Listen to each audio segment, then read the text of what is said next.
prévu jeudi. On va avoir une vraie discussion. On sera maintenant face à face, le duel attendu et le duel qui va se réaliser. Donc certes, nous avons du retard, mais je dirais que ce scrutin, c'est surtout 40% d'abstention. C'est en réalité un député sortant qui a fait le plein des voix de gauche, puisque on voit l'effondrement du front de gauche, on voit l'effondrement des Verts par rapport au dernier scrutin. Donc je dirais que de son côté, il a rassemblé dès le premier tour. Nous avons, aujourd'hui une explication à donner, une explication à voir et, encore une fois, un programme à défendre.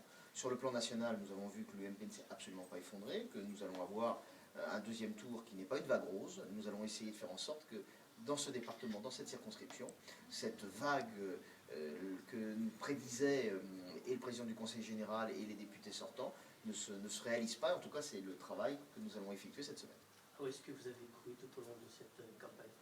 Oui, on a cru, et aujourd'hui, encore une fois, si nous n'avions pas mené cette campagne, si nous n'avions pas mené une campagne aussi active, très probablement, je ne serais pas là pour vous commenter les résultats du premier tour en vous disant que nous allons avoir un deuxième tour.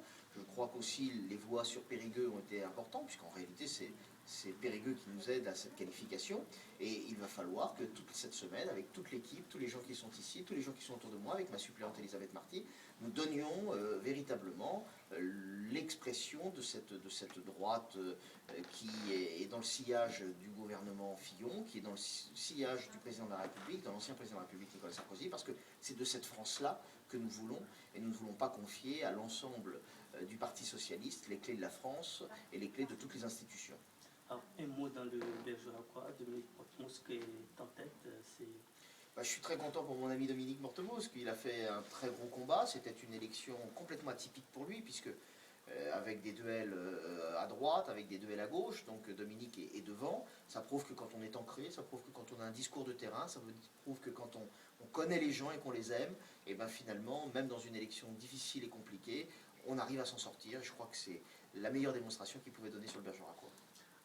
En revenant à la première circonscription, que pensez-vous des tracts qui ont circulé par-ci, par-là, des fautes Franchement, c'est de faire un mauvais procès. Je veux dire que quand on ne veut pas discuter de son bilan, on a 50 raisons pour venir expliquer que de l'autre côté, on fait quelques fautes d'orthographe. J'ai pas vu d'ailleurs un journal de campagne de M. de Guillem qui fasse 4 pages d'explication de son bilan. S'il avait fait 4 pages d'explication de son bilan, peut-être qu'il aurait fait des fautes d'orthographe.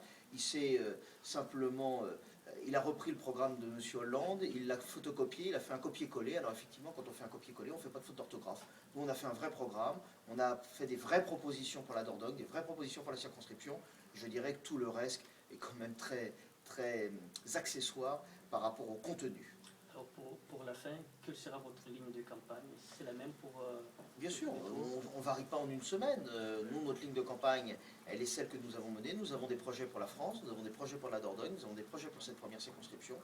Nous allons, toute cette semaine encore, aller l'expliquer un peu mieux, aller l'expliquer à ceux qui ne sont pas déplacés ce dimanche, de façon à pouvoir leur démontrer que nous sommes au contact, nous sommes au combat, et que nous avons envie de donner une autre image de la France et une autre image de la Dordogne.